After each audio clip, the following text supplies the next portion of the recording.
नमस्कार दोस्तों, दरभंगा रॉक्स में आपका स्वागत है। एयरपोर्ट के बाद एम्स खोलेगा न्यू दरभंगा का द्वार। जी हां दोस्तों, आज इसी की बात करेंगे कि क्या नया रायपुर जिस तरह से है, जिस तरह से नोएडा ग्रेटर नोएडा है, जिस तरह से गुजरात में न्यू धोलेरा है, क्या उस तरह से कोई नया टाउनशिप दरभंगा में बन सकता है? क्योंकि एम्स ने उम्मीद जगा दी है और जो शोभन बाईपास के पास जो फाइनल हुआ है वो उसकी बात करेंगे कि किस तरह से वो यहाँ पर संभावनाएं कितनी हैं, क्योंकि इसको जो एम्स स्थल को 4 लेन से भी कनेक्ट करने की योजना है। और ये खुद कहना है बिहार सरकार के मंत्री संजय कुमार झा का। जब समाधान यात्रा में मुख्यमंत्री जी दरभंगा गए थे, उन्होंने उस स्पॉट को भी जाकर के देखा था और वहाँ उन्होंने कहा था कि जो 4 लेन है, जो ईस्ट वेस्ट कॉरिडोर है, वहाँ से यहाँ तक शोभन बाईपास जहाँ यहाँ जगह जमीन दिया गया है, वहाँ तक बिहार सरकार 4 लेन रोड बना करके देगी, तो जाम की समस्या नहीं रहेगी, इजी एक्सेस रहेगा जाने में। तो जाम की समस्या नहीं होगी, इजी एक्सेस होगा। अब आपको मैप के जरिए समझाते हैं कि अगर डीएमसीएच में बनता तो यहाँ पहुँचना बहुत ही मुश्किल हो जाता, क्योंकि ये बीचों बीच था, ट्रैफिक की ज़बरदस्त समस्या थी, इसलिए यह संभव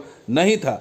समस्या ये भी थी कि 200 एकड़ ज़मीन बोला गया था, लेकिन मिली थी 150 एकड़ ज़मीन और इसमें रेलवे क्रॉसिंग भी था। लेकिन नया स्थल बिल्कुल क्लीन है, ईस्ट वेस्ट कॉरिडोर से कनेक्टिविटी है, शोभन बाईपास से है और इसके आसपास एक नया टाउनशिप जो है वो बन सकता है। रिहायशी बिल्डिंग्स बन सकती हैं, यहाँ पर सोसाइटीज़ बन सकती हैं। औद्योगिक क्षेत्र के लिहाज से देखा जाए तो हर चीज़ यहाँ पर डेवलपमेंट के लिहाज से कनेक्टिविटी बेहद आसान है।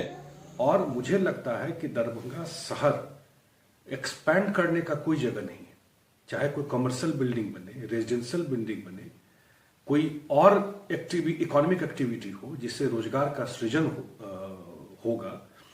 और लेकिन यहाँ बनने से पूरा का पूरा जो न्यू दरभंगा है, जो कि संभव है, जैसे आप देखते हैं न्यू रायपुर या अन्य जगह नया नया बिल्कुल नया शहर बस जाता है, तो दो दरभंगा के इस बेल्ट में एम्स बनने से पूरा का पूरा एक नया शहर यहाँ पर बस जाएगा। तो ईस्ट वेस्ट कॉरिडोर है, एयरपोर्ट है और अब एम्स है, तो ये तीनों का एक तरह का एक ऐसा कॉम्बिनेशन है जो ये न्यू दरभंगा के कॉन्सेप्ट को साकार कर सकता है।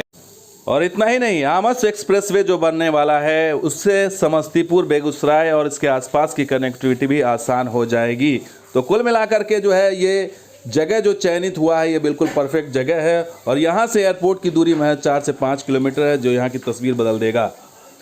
यहाँ से दरभंगा एयरपोर्ट जाने में भी हमको लगता है 10 मिनट से ज़्यादा नहीं लगेगा। और डीएमसीएच भी जो है वो निश्चित रूप से एक नया जो जगह है उसमें जो हुआ है, तो डीएमसीएच भी बिल्कुल नए तरीके से बन जाएगा।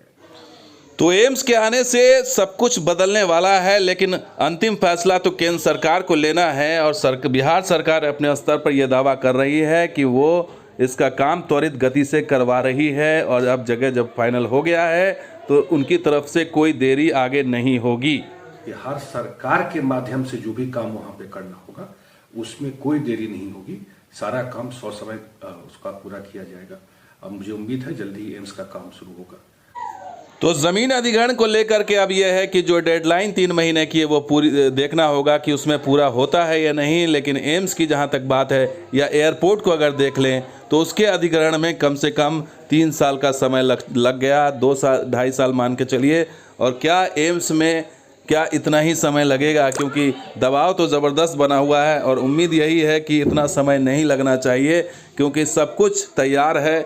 यहाँ पर डायरेक्टर की नियुक्ति है, हर चीज़ यहाँ पर मौजूद है और सिर्फ काम शिलान्यास का इंतज़ार है। तो ज़मीन फाइनल जैसे होगा केंद्र के स्तर से इसको ओके होगा, अधिग्रहण की को उसको हैंडओवर किया जाएगा ज़मीन को, तो यहाँ से काम शुरू हो जाएगा। लेकिन बड़ी चीज़ यह है कि इसके बनने से जो न्यू टाउनशिप का जो सपना है या न्यू दरभंगा का जो कॉन्सेप्ट है या ग्रेटर दरभंगा का जो कॉन्सेप्ट है वो ज़रूर साकार होता हुआ दिखाई पड़ रहा है। ऐसी जगह पर चयनित है कि आप चारों तरफ से इसकी कनेक्टिविटी आसान है। लेकिन जैसा मंत्री जी बता रहे हैं कि ईस्ट वेस्ट कॉरिडोर से 4 लेन कनेक्टिविटी की जाएगी, इस तरह से अगर एकमी की तरफ से भी 4 लेन कनेक्टिविटी की जाए तो ये जगह जो है वो वाकई सोने पे सुहागा होगी। तो दोस्तों, ये वीडियो कैसा लगा ज़रूर शेयर कीजिए, लाइक कीजिए। शुक्रिया इस वीडियो को देखने के लिए, धन्यवाद।